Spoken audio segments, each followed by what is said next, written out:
আসসালামু আলাইকুম। আশা করি সকলেই ভালো আছেন। আপনারা অনেকেই যে ভিডিওটি দেখেছেন সেটা হলো নাম্বার ও ইমেল ছাড়া যে কোনো আইডি লগ ইন করতে পারবেন। তো এই ভিডিওটি দেখে অনেকেই সুন্দরভাবে কাজ করতে পেরেছেন, আবার অনেকেই অনেক জায়গায় আটকে গিয়েছেন।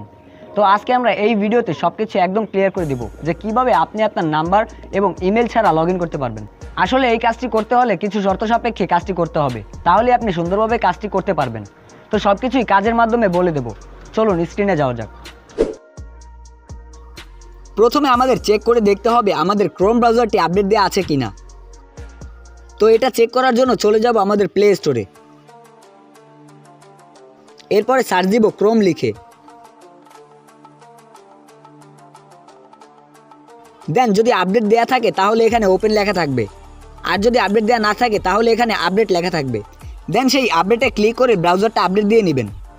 এরপরে আমরা চলে যাব ক্রোম ব্রাউজারে। দেন এখানে এসে সার্চ করব এবি লগ ইন আইডেন্টিফাই লিখে।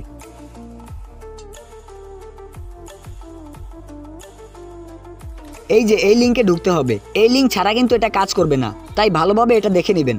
আর যদি লিঙ্ক খুঁজে না পান তাহলে এই ভিডিওর কমেন্ট বক্স চেক করবেন, আমরা সেখানে লিঙ্কটি দিয়ে দিব। যদি আপনি ফেসবুক আইডির নাম্বার জানেন তাহলে এখানে প্রথমে নাম্বার দিয়ে সার্চ করে আইডিটি চেক করে নেবেন। আর যদি নাম্বার না জানেন তাহলে search by your email address or name instead এটাই ক্লিক করবেন। দেন এখানে ইমেল দিয়ে সার্চ করে আইডিটি দেখে নেবেন। আর যদি ইমেলও না জানেন তাহলে কিভাবে করবেন সেটি দেখিয়ে দিচ্ছি। আমরা ধরে নিলাম এই যে আইডিটির নাম্বার ইমেল কিছুই আমরা জানি না। তো এবার আমরা এই আইডিটি লগ ইন করবো। এর জন্য প্রথমে আমরা এই আইডিটির লিঙ্কটা কপি করব। এই জন্য এই যে 3 ডটে ক্লিক করবেন। দেন এই যে কপি লিঙ্ক এটাই ক্লিক করে লিঙ্কটা কপি করবেন। এবার আমরা চলে যাব ক্রোম ব্রাউজারের সেই লিঙ্কে। এখানে এসে যদি দেখেন উপরে লেখা আছে এন্টার ইওর মোবাইল নাম্বার, তাহলে নিচে এটাই ক্লিক করে চেঞ্জ করে নেবেন।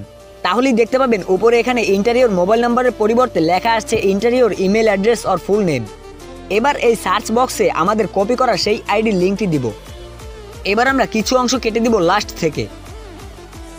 দেখুন কোয়েশ্চেন সাইন পর্যন্ত কেটে দিব, কোয়েশ্চেন সাইনটাও কেটে দিব। এবার এই যে দেখুন facebook.com এর পরে যে ফ্ল্যাশ চিহ্ন আছে এই ফ্ল্যাশ চিহ্ন সহ আগের অংশটুকু কেটে দিব। ভালোভাবে খেয়াল করে কাজ করতে হবে, একটু ভুল হলেই কিন্তু কাজ হবে না। এখানে যদি ভুলবশত একটা স্পেসও পড়ে যায় তাহলেও কিন্তু এই প্রসেসটা আর কাজ করবে না। অতএব মনোযোগ দিয়ে ভিডিওটি দেখুন।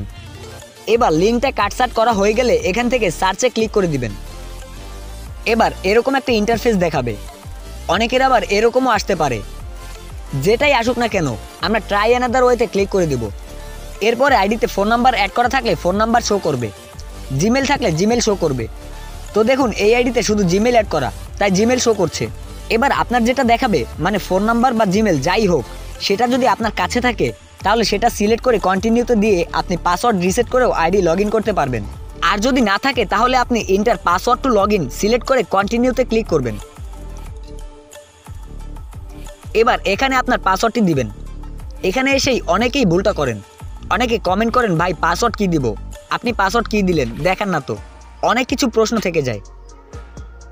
আসলে এই যে প্রসেসটা দেখালাম এটা হলো তাদের জন্য যাদের আইডির পাসওয়ার্ড জানা আছে কিন্তু কোন ফোন নাম্বার বা কোন জিমেল দিয়ে খোলা সেটা জানা নাই। থামেন ভাই, এটা শুনেই চলে যায়েন না, সুখবরও আছে আপনাদের জন্য, সে ব্যাপারে আসতেছে একটু পরেই। যেই প্রসেসটা দেখালাম এটার মাধ্যমে পাসওয়ার্ড জানা থাকলে যে কোনো আইডি লগ ইন করতে পারবেন ফোন নাম্বার বা জিমেল ছাড়াই। এবার আসি সুখবরে।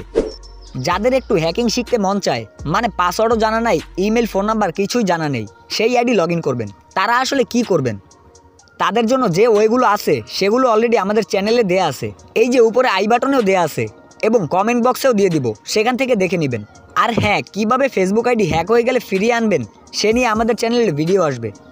ভিডিও পেতে হলে সবাই সাবস্ক্রাইব করে রাখবেন। আজকের মতো আল্লাহ হাফেজ, সবাই ভালো থাকবেন।